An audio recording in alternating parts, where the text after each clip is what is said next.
The Swanage Railway is one of the jewels in the crown of the Purbeck, a heritage railway that carries over 200,000 passengers and contributes over 15 million to the local economy every year.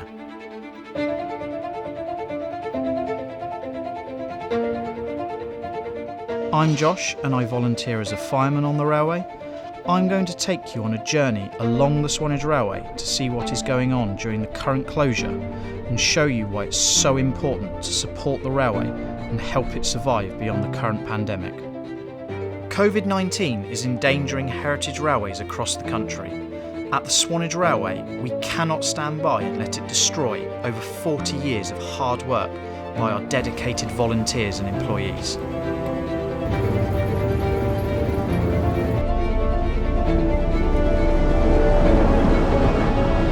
The pandemic has forced the railway to be closed for 10 weeks, with no income generated through ticket sales, the shop or refreshments.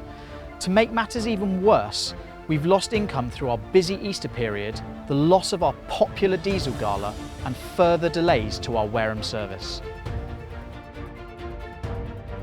In this series of films, we're going to look at why we need your donations. I'm going to take you behind the scenes of the Swanage Railway during the COVID lockdown. I'll also look at how much it costs to mothball the railway and the losses to the line in this state.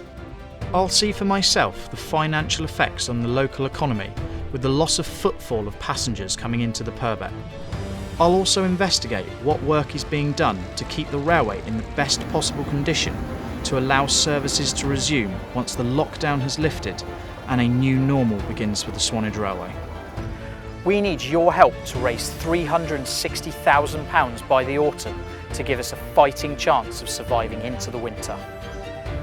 If this line went, how many businesses would be affected? It would be catastrophic.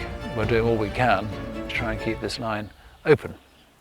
Like never before, the railway needs your support to try and get through this difficult time. This series unequivocally lays out the obstacles that we must overcome in order to survive.